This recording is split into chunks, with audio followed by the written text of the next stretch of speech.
Cashflow Diary Podcast, episode 277. Welcome to yet another exciting episode of the CashFlow Diary Podcast, the podcast that teaches you insider tips, tactics, and strategies for creating leverage streams of cash flow into your life. Learn from top-performing entrepreneurs, business owners, investors, and thought leaders from across the globe as they share their secrets to success. Like what you learn on this and other CashFlow Diary podcast episodes? Go to learninvestingnow.com and sign up to receive powerful tips and information that will help you succeed as an entrepreneur and investor. Now, here's your host, investor, entrepreneur, business owner, educator, speaker, author, and master facilitator of Robert Kiyosaki's cash flow game, Jay Massey. All right, ladies and gentlemen, welcome to another episode of the Cashflow Diary Podcast. I'm your host, Jay Massey. Glad that you are here today, and you can hear a little bit of song in my voice. I know. Let me tell you why. Because whether you realize it or not, you need to become a data nerd. And I know that sounds crazy, but data actually can tell you, hidden inside these numbers and facts and figures is the information also known as opportunity for you and I.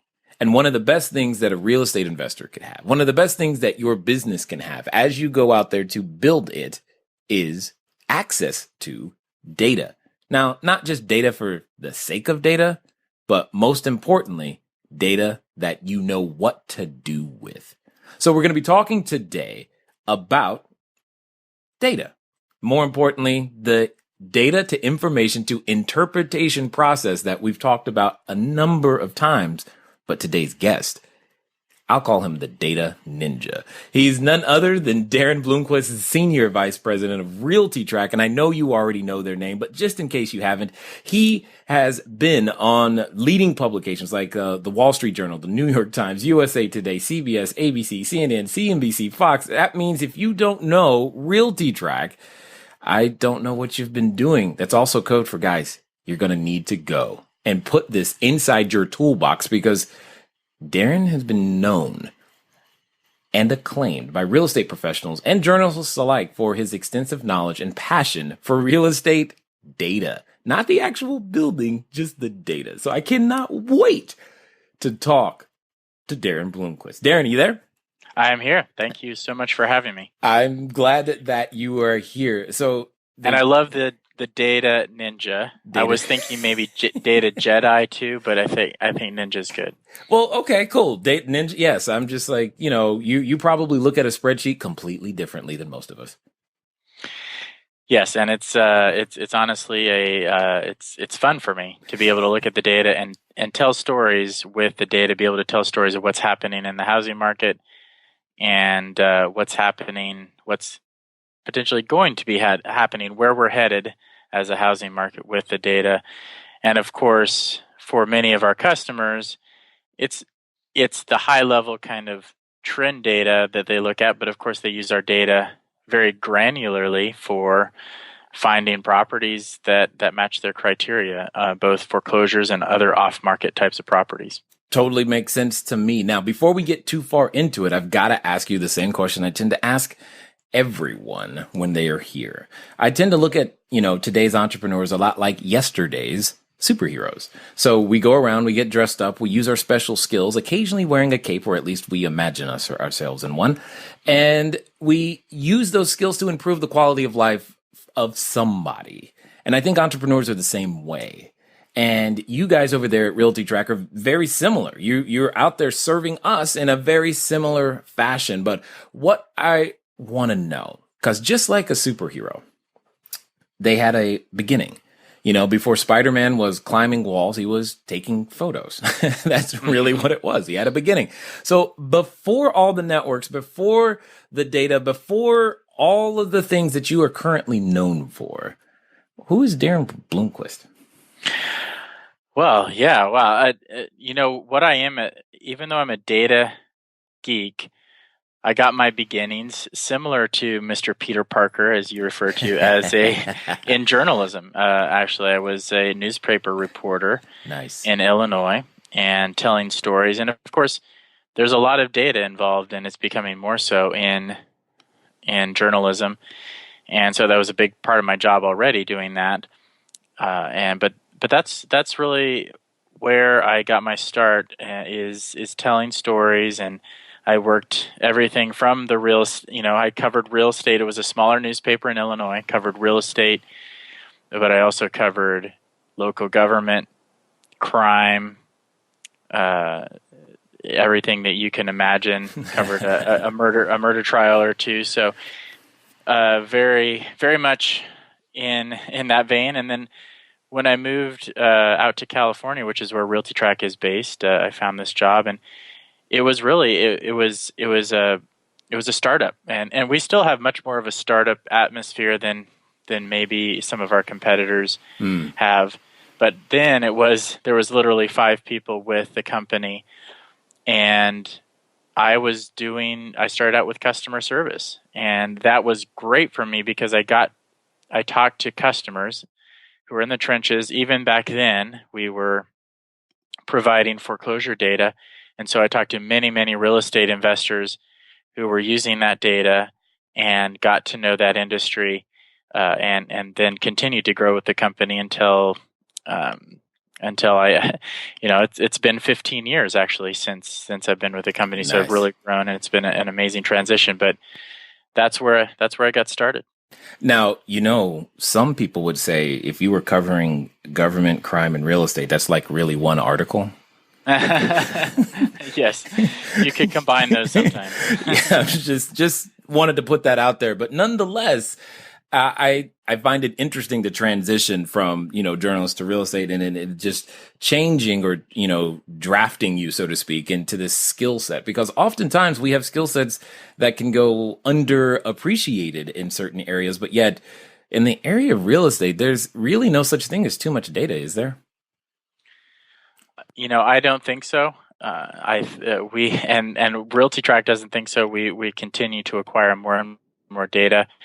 And yes, I can't argue with the no such thing as too much data. Our database guys can vouch for that. I'm always asking for more from the database to be able to fully flesh out the stories that we're trying to tell, and try to prove or disprove. One of the things that we really want to stay true to at RealtyTrac is not having a vested interest in, not having an axe to grind in the real estate market, but being transparent. And really that started, and that also is grounded in my ethic as a journalist, is you want to tell what the true story is. It's not about spin. Right. Even though some people would certainly say some journalists are out there trying to spin it, but we really want to have the data with no spin, and the more data we have to be able to provide all the nuances of what's going on in the real estate market, the better. Indeed. And I think one of the interesting things that tends to happen is when partnered with individuals like yourselves, when we're armed with data, we can take that to the step of what I call information then interpretation, so that we have the ability to know what to do with this data that's been collected, especially when you start talking about trends. Now, for those who may not know, can you give us a quick, brief summary of, who is RealtyTrac? What do you guys do? What's your major stick? How can you help the average, either starting an investor or even the seasoned ones that have been around? Sure. RealtyTrac is at its core a real estate data company. I would say public record real estate data. Now, our beginnings as RealtyTrac were in the foreclosure space, collecting publicly recorded foreclosure documents and providing that information to real estate investors as well as others in the industry. We've evolved, though, and over the last 15 years, and we have much more than just that foreclosure data. We have all the public record data that we're collecting, and we provide that information on the website on RealtyTrac.com, but we also license that data to government organizations. We license it to big companies and companies that are involved in the real estate investing world in terms of crunching that data. But what we provide is access to that information and transparent access. And that started with, that's at the core of that is the foreclosures, but it ripples out to all the other data that we're providing. And so for a real estate investor who's looking to find a property, a deal in their market, they can search on RealtyTrac and find that. And if it may be in foreclosure, it may be just an off-market property that has some of the signals. We're surrounding it with as much data as possible to let you know, as a real estate investor, is this a good deal? Is this a good investment for the long term on that property? And so just finding properties is one manifestation or one application of how we can help real estate investors. And then also creating lists. We have a tool I think that's often overlooked called the RealtyTrac marketing list. If you go to RealtyTracMarketingList.com, rather than just searching for individual properties and researching individual properties, you can go there and you can basically play in the sandbox of our entire 140 million properties nationwide that we have public record data on. And you can filter by about 42 different filters, I believe it is, up to now, based to identify the properties that you may want to target or the homeowners that you may want to target. And so people are using this, investors are using this to identify a list of homeowners who just, for instance, have owned their property for 20 or more years and have 50% equity in their home or more, or something like that. You can of course filter by foreclosure if the person's in foreclosure, but that's not always the only trigger that identifies whether a homeowner may be interested in selling their home. Yeah. It could be length of time, equity, and those sorts of things. Absolutely, absolutely. And just so you know, I thought it was pretty funny that you said play in the sandbox, which is normally small, and then follow that up with 140 million. It's a big sandbox. I'm just like, cool, there's room for everybody in the sandbox. Now, just for clarity's sake, you guys are United States only? Yes, that's correct. Okay, got it. So but that doesn't mean those individuals internationally can't still use the service to purchase or at least research and property over here, correct? Yes, absolutely. The data is United States only, but we definitely, and we've actually seen a rise in our customers coming in from outside the U.S. and looking to invest in U.S. real estate. Yeah, I can imagine that would be the case. In fact, I've got some questions from our community that I would love to float your way, and we'll get to those in just a moment. However, again, for clarity's sake, are you guys primarily single family, multifamily? What if I'm looking for commercial? We have it all in terms of the property data. I think we're probably known the best for some of the reports we put out are more focused on the residential market. However, the commercial data is part of the data set we have. It's part of what you can access and search for on our website, as well as you can create those marketing lists. And one of the filters is property type, so you can identify pretty specific types of commercial property if you wanted to within that environment. Now, I'm going to be completely selfish with this next question because it's a personal interest of mine, and well, I've got the microphone. So what it comes down to is I've managed to purchase a cell phone tower, and I love the idea of having such a thing. I'm just curious if that's one of the subsets that you guys ever track in any way, shape, or form. That's very interesting, and honestly, I don't know. That's not one I've seen in the data. I might be able to answer that by the time we go on to other topics. I can maybe come back to that and look at our data while we're talking here and see if that's one of the filters. Yes, that would be beautiful. What I have access to is these wonderful things called data cubes, where I can go in and it's a direct connection to our data warehouse, where I can go in and play in my own little sandbox, and So I may be able to answer that question for you by the end of this conversation. Okay, that's cool. That's cool. Now, when it comes to some of the trends, what do you say, or what would you say you're seeing as the major overarching thing that's happening, say, in just the single family? Let's just talk single family for a moment.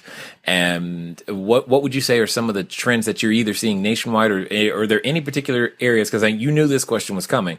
Are there any particular areas that are sticking out like, something interesting is going on here, whether that's up or down? It's just interesting. Yes, and I would say that from my experience going through what we've been through in the last 15 years, and some people have been through many more cycles, but the housing market goes in cycles. And right now we're in a good place from a macro market perspective nationwide, where we're seeing a lot of kind of return to normal. A lot of the trends that we're seeing are kind of returning back to the middle of the road. And that's a good thing, but that also means that it's not going to, unfortunately, it doesn't stay there, because the housing market it tends to go in cycles. And so we're transitioning from being outside of that normal range, whatever normal is. It's like when the weathercasters say we're above normal, you hardly ever see a day where the temperature is right at normal, except for maybe in Southern California. But anyway, the housing trends, a lot of those trends are coming back to the middle of the road, to the mean, to the normal. But what we're seeing is a market swinging from a distressed market, transitioning back to a normal market. And then some areas, some leading edge bellwether markets are certainly starting to show signs of moving into the range of above normal in a way that is concerning when you look at home prices and affordability. Some of the key issues that we look at. Certainly one of the questions we get a lot is, are there new housing bubbles forming? And we do see evidence of that in very limited areas at this point. The overall market is back on the straight and narrow, at least for the short term. But I think we'll see that swing back. And certainly we're seeing areas. Looking at our home prices, for instance, the median sales price nationwide in March was up for the 49th consecutive month. So we're seeing these increases. 36%, over a third of the markets are back to new all-time peaks. So we're not just back to what we were before the housing crash. We're back above that. Right. However, especially then in California, you see some markets. There are some markets that are actually showing signs of that this increase in home prices is not going to last forever.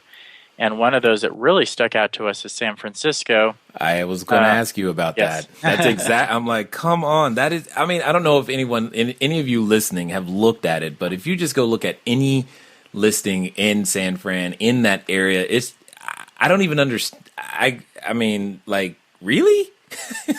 It's really hard for me to swallow those numbers. I'm just like, it's still a place to stay. Yes. Yeah, absolutely. And I think the reality check is coming soon for San Francisco. Although we'll probably see, in general, things get, because this is a free market, things tend to overdo it. No doubt. On either side of the coin. But one thing that stuck out to us in March in San Francisco is we actually saw a slight 2% decrease in median home prices.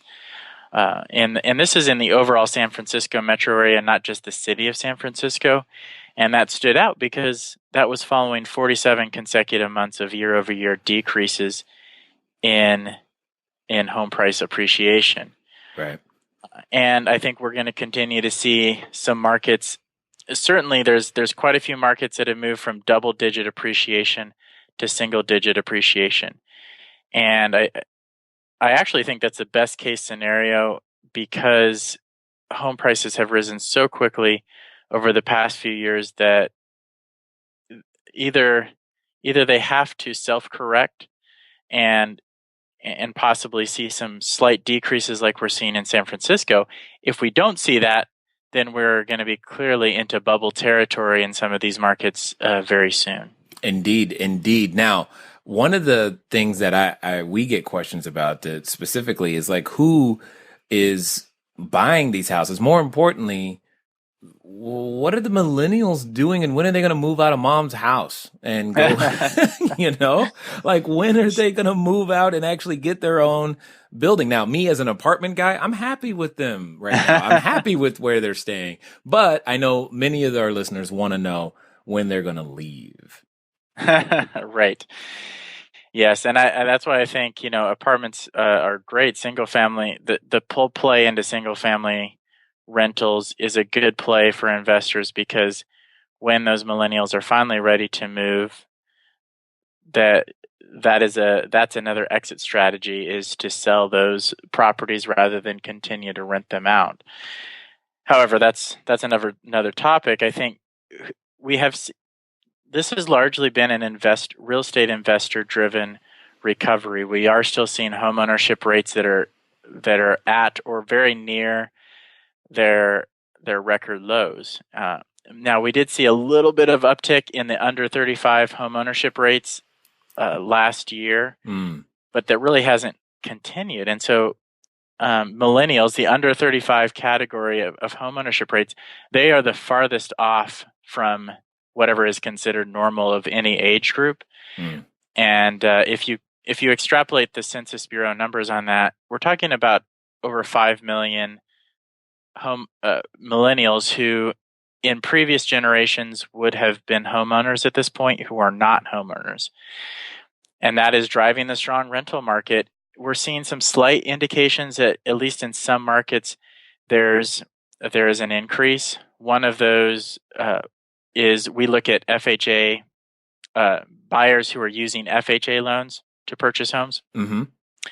And we have seen a slight uptick in that. There was a 7% increase in the share of FHA buyers year over year in the first quarter. And that's good. And that was the seventh consecutive quarter where we've seen FHA buyers as a share of all buyers go up. And I think FHA buyers are a good proxy. They're not all millennials, but many of them are going to be those first-time home buyers who are millennials. So we're starting to gradually see that.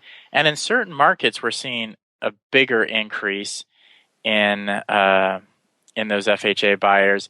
Those tend to be the more affordable markets, not on the coasts, not so much in Orange County or Brooklyn, New York, but more like places like Nashville and Des Moines and even Baltimore actually saw a big increase. Philadelphia, some of these markets that Baltimore and Philadelphia are interesting because they're lower price markets that are within striking distance of job centers.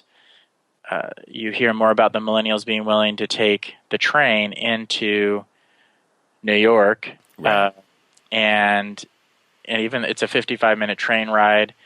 But Philadelphia is so much more affordable, and Baltimore is similar. You can take the train into D.C.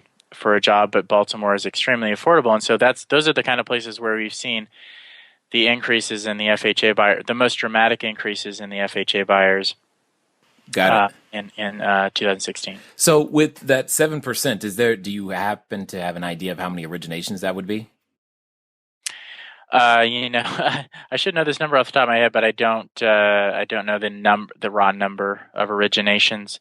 Again, I could probably get Of course you can. that for you by the end of this conversation. But we're talking. I mean, it's I can give you percentage wise. We're talking of all home sales that are happening, and not including. Actually, this does include cash sales, so it's of all home sales. It's about 17% of all home sales that are FHA sales to FHA buyers. That's a pretty significant percentage. It is, and you'll see, and that's nationwide. In certain markets, you'll certainly see higher percentage increases in those FHA, or not, higher percentage increases, but also higher just percentage of all sales, getting more into the 30% range, which is probably where ideally, at least historically, what we would consider normal for a market is to have about 1/3 of the buyers be those first-time home buyers. All right. Is your head exploded yet? You've got all of this data coming at you, and there's more. But that's okay. Here's the thing. The main thing I wanted you to focus on is what I call the data to information to interpretation process, also known as DIP. Why is this important? Because you can collect data all day long, but understanding what it means and what to do with it, that's a completely different story. If you want to be able to get to that point to where you know when to buy, when to sell, how many to buy, how many to sell, what to do based upon the information you see in your newspaper, I think a great place for you to start is going to be a complimentary copy of my book, Cashflow Diary, 10 Steps to Creating Wealth in Any Economy. All you got to do is go to cashflowdiary.com/free book. Cashflowdiary.com/free book, and you'll be able to get a copy. And for those of you who are, of the audio nature, there's actually a special discount behind that will give you the opportunity to get the audiobook at a discount. Now, in the meantime, let's get back to the rest of this story. Okay, so let's stay out of the area of prognostication for a moment, but let's just look at those two numbers, 17 versus 30, 17 versus 30. I could interpret that. So if I take that data that you just gave me and then that you've turned into information, the 17 versus 30, my interpretation is, as an investor, as someone who is going to make a living or wants to make additional monies from the selling the use of my properties, that says to me I should still be buying. Yes. I believe we've seen a paradigm shift that's not going to just go away in terms of the housing market away from home ownership and toward more of a renter society.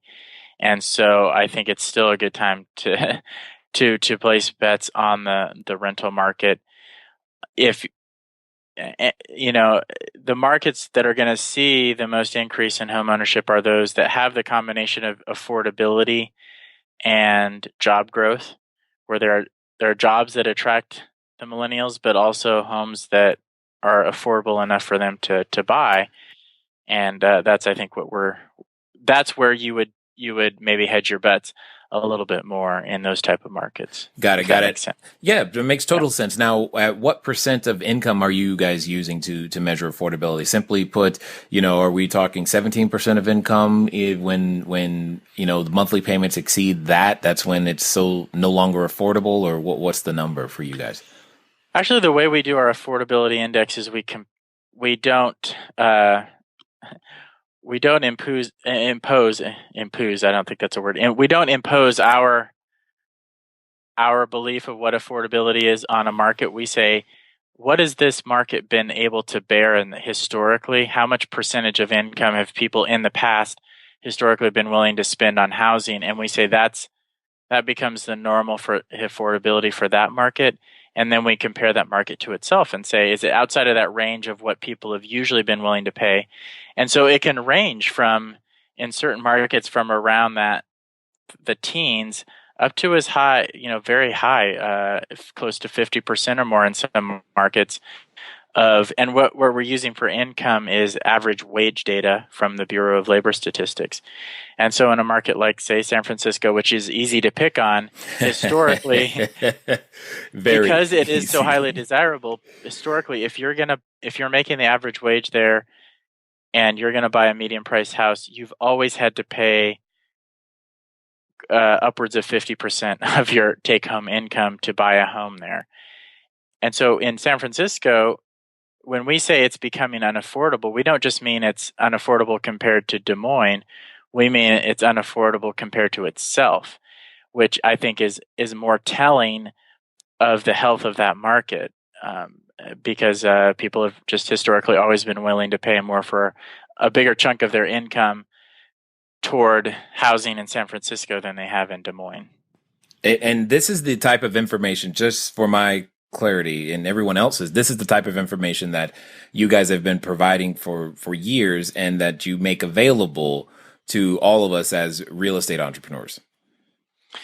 Yes, absolutely. A lot of this information is completely free. If you go to realtytrac.com/news, we post these reports in that newsroom, and we a lot of times have interactive heat maps, so you can go and see what's happening in your specific market relative to other markets or the markets that you're interested in.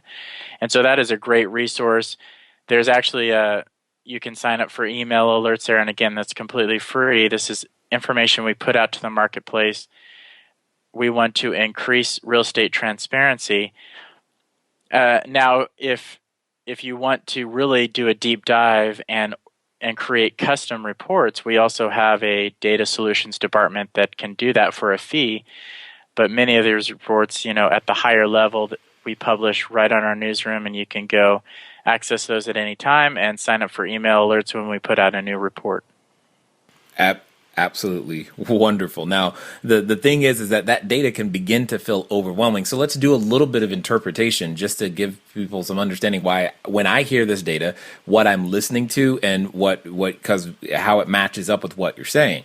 Because oftentimes we have people, or at least I get the question, Jay, should I sell? Should I buy? Should I sell?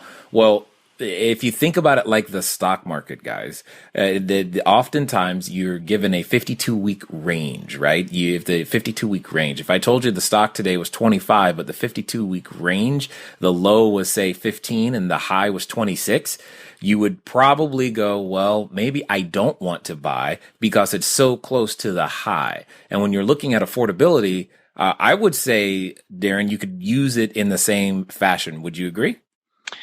Yes, absolutely. Our affordability index 100 is, over the last 15 years, that's the norm on the index. If something is approaching, for instance, in Los Angeles, is anything above 100 means that it's more affordable than it has been historically, which is a good thing, I think, generally speaking. In Los Angeles, we're at 103. And affordability index of 103. So we're getting very close to that normal.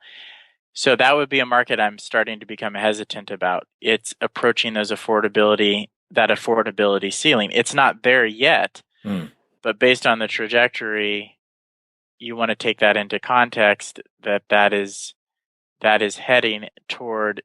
I would guess that this year next year, this time, we'll be saying that Los Angeles is firmly into that unaffordable territory. And so buying now is maybe not the best decision in that market, depending on, of course, on your strategy. Indeed. And that's what I was going to say. So that for clarity's sake, you're saying numbers over 100 are the affordable, and as it slides down, it's less affordable. Is that did I hear that correctly? That's right. Anything under 100 becomes that they're clearly in what we would consider the danger zone in terms of becoming less affordable than their historic norms. Got it. And so that I can interpret that for everybody. So let's pretend for a moment you are a fix and flipper. The closer, according to the way they're measuring data, the closer that number is to the 100, and especially if the trend is on the way down, that's called you sell it soon and quick. And that's really what that translates into. And yes, absolutely. And the more it is over 100, you actually may want to consider keeping that one a little bit longer because there's still some room for it to actually appreciate, if appreciation of that kind is part of your strategy. Did I interpret that correctly for people there? Yes, I think so. Yeah, it's as affordability worsens for buying a home, there's going to be more upward pressure on rents because more people are not going to be able to afford a home and are going to stay in as a renter. And so holding on to a property that you already own at that point is probably a good thing as long as you're in it for the long term. Right. Unless you just want to cash out and say, well, another sign as we hit that affordability ceiling, there's a good chance that we could see the home prices and home values flatten out and even go down. And so if you are concerned about that, it may be a good time to sell. But overall, I would say it's a good time to hold at that point in it's a hold market as opposed to a buy market or a sell market even. Indeed, indeed. Now, some other investors that I'm aware of are concerned about, institutionals, what the REITs are doing, hedge funds, etc. What would you have to say, or do you have any visibility into their activity? We do. And actually, just one quick statistic to give you some hard numbers here on the affordability. We looked at 456 counties nationwide on affordability, and out of those 456, we show that 93% or 93 of them out of the 456, which turns out to be about 20%, are below that index of 100. So Ooh. there are certainly markets where we're starting to see this happen. About 1 in 5 markets that are below those historic affordability standards. So I just wanted to point that out. In terms of the hedge funds, we track something that we call institutional investors. These are entities that are purchasing at least 10 properties in a calendar year. And that's a fairly low threshold, but... hold on. Yeah, did you say 10 properties in a calendar 10, year? yeah, 10. I might qualify in certain years. Yeah, you might be an institutional investor, so it's not necessarily... Okay. These aren't just the big guys, but they're the folks who are... are on the higher end of I guess the mom and pop investors, definitely. Sure. And when we look at that particular metric, I just want to give you the exact methodology there.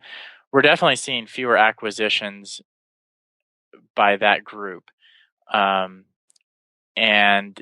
we're down to in the first quarter of 2016, 2.6% of home sales went to these institutional investors, and what we classify as institutional investors. And that's down. It was as high as 9% of all sales back in 2013. So that has come down in terms of some of the bigger guys, especially. We can dig into the data and see the actual names of some of the biggest institutional investors. And those would be the Blackstones of the world, the American Homes for Rent, the Waypoint folks, and we're definitely seeing the numbers of their acquisitions go down, although what we're not seeing is necessarily them unloading a lot of properties at this point. You somehow knew I was about to ask that. That's always the question we get next. It was locked and loaded, and there he went. So that's good. But hopefully everyone is beginning to understand, as you listen to Daren and I talk, why your understanding of data is important. It's paramount for you to be able to make somewhat educated decisions. In fact, Daren, if this was the stock market, you guys would be illegal, because this is all inside information. It feels like in so many different ways. Wow, you just made me feel kind of guilty. But that's the greatest. I guess that's true. But yes, this is all public record data, right? But yes, it's information you may not be able to get on a publicly traded stock. That's for sure.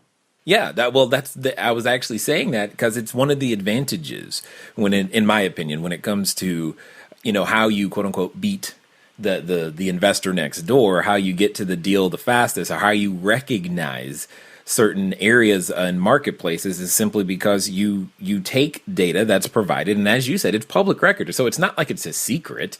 It's that, hey, did you even take the time to go look?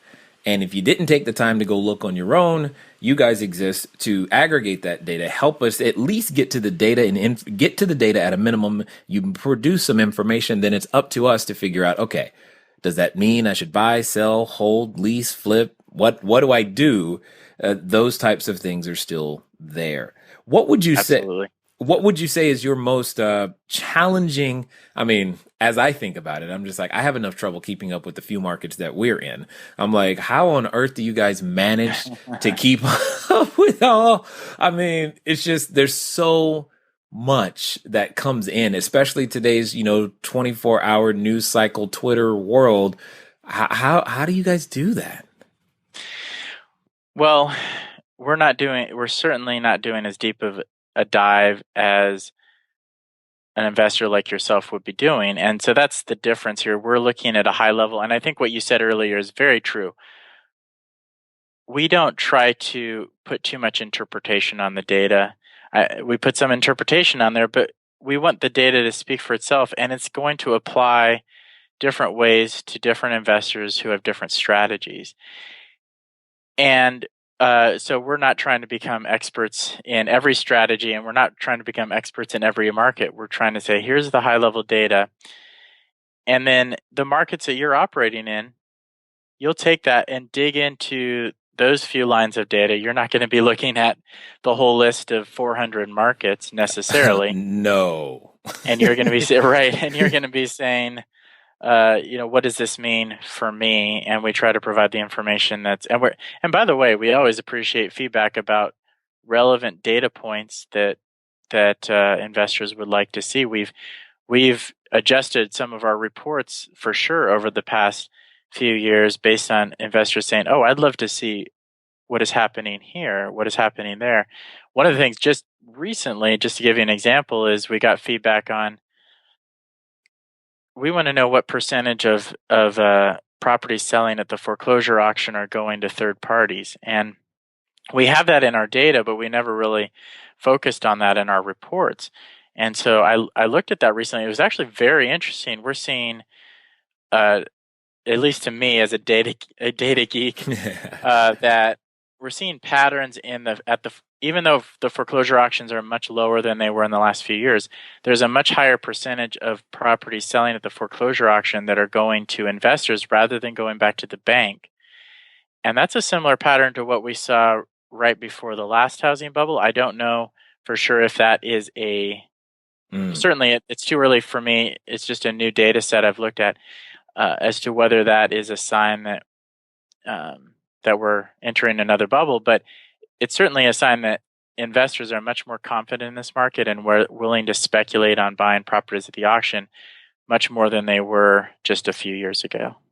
Indeed. And it does make a ton of sense. So I've got a question that I think you are uniquely qualified to answer, because I know there's someone out there who's struggling with this right now. And I've just got to hear what you have to say, man. All right. So there's a certain person, there are certain individuals out there right now who are in and of themselves in this state of constant, I need more data before I can write an offer. I need to know more. I can't write an offer yet because you know what? I need to know what the utility bill is on the third Wednesday after the 4th of July. And once I know that, then I'll be ready. Well, I'm curious, how on earth do you, as a, data guy, come out with all right, when do you actually move? Like when's enough data enough to go, okay, yeah, there's still weird things I might not know, but that's okay. I think that's a great question, because earlier you asked me, is there such a thing as too much data? And from my perspective and what I'm doing, the answer is no. But I think the answer is yes if you're actually an investor on the ground. And just to share a window into my to personalize this a bit, I also have invested and bought some rental properties. But that is the challenge for me personally, is because part of my job is looking at the data. I never feel like I have quite enough to pull the trigger. I have pulled the trigger, but maybe not as, I think that's the challenge. And there is a point where you have to get by that paralysis by analysis. The key to me is looking at the data, but at the end of the day, you got to hang your hat on making good decisions based on the everything your gut, and then knowing that you're staying true to solid fundamentals. You've got to stop there and say, okay, I can go ahead and make this decision and pull the trigger. Totally understood. Now, for those that have stuck with us, I know you've got something special, and I know they want to find out more. What's going to be the best way for them to further their ability and access to data and find out more about what you guys have got going on? Yeah, I got a couple special offers for your audience. On the first item, it's to learn more about the market and to continue to become informed about the market. In addition to our newsroom, we publish a housing news report newsletter. And Jay, I actually forgot to mention you at the outset, but hopefully this is okay. We want to offer, it's called the Housing News Report. We send it out monthly. We dive into depth on different issues in the housing market. It's actually won the award 2 years straight for the best newsletter by the National Association of Real Estate Editors. And usually that newsletter runs $100 a year for a subscription for 12 issues, but I'd like to offer it to your listeners 1 year, the first year for free. Nice. And there's no obligation. You have to give us a credit card number or anything. Just send an email to marketing@RealtyTrac.com and let us know, and we'll set you up for a year. And we think you'll find the information valuable enough to continue on past that year. And then the second thing is for actual access to the property level data that we have on RealtyTrac to search for opportunities. The premium RealtyTrac subscription is usually $50 a month, $49.95. I'd like to offer a year subscription, which many investors are going to use it for more than 1 month at a time. So a year for $199 rather than $50 a month. So that ends up being a 67% discount over the monthly rate. And again, you can send an email to marketing@RealtyTrac.com to take advantage of that offer. And we'd love to offer that to your listeners. Yeah, I'm sure many of them are accepting as we speak. So that's awesome. Excellent, excellent. So I've got one final question for you because I would love to have your perspective, and then we'll wrap up. Right now, here's what I know to be very, very true, Daren, is that there's someone who's likely standing in front of the superhero outfit store. They're thinking, I want to do this entrepreneur thing, but, do I need to wear a cape? Do I have a mask? They've got, decisions in front of them. But more important than those decisions, they have this voice in the back of their head. And I know you've dealt with that voice many times. It's been there. It's that voice that comes up every time you're thinking about moving forward, gaining more, becoming more than your current place. And it speaks so loudly from time to time. What I would like to know is, let's pretend for a moment that the person listening who's having that voice in the back of their head would actually do exactly what you said in the next 72 hours. What would you tell them to do? Oh, wow. Yeah, that feels like a big responsibility, but yeah, in the context of what we're talking about, I think you need to just take the next step, and maybe that sounds cliche, but a lot of our customers, and I think a lot of your listeners, they see the end goal, or they have at least a vague idea of where they want to be. But sometimes it can be intimidating to take that first step, or you put so much pressure on that next step or first step. And I would say make it a small step if you have to, but just take that first step to head in that direction of that goal that you're looking for in the long term, and knock that off that list. And I'm a big believer in making a list, and even if it's small things, you can take that next small step so you can see that you're heading in that direction. And sometimes those steps won't yield a lot, but sometimes you'll be surprised. You take that small step and a lot of things will fall into place. So sometimes you have to take a series of steps before that happens. But that would be the thing, is take at least one concrete step in that direction, even if it's a very small step.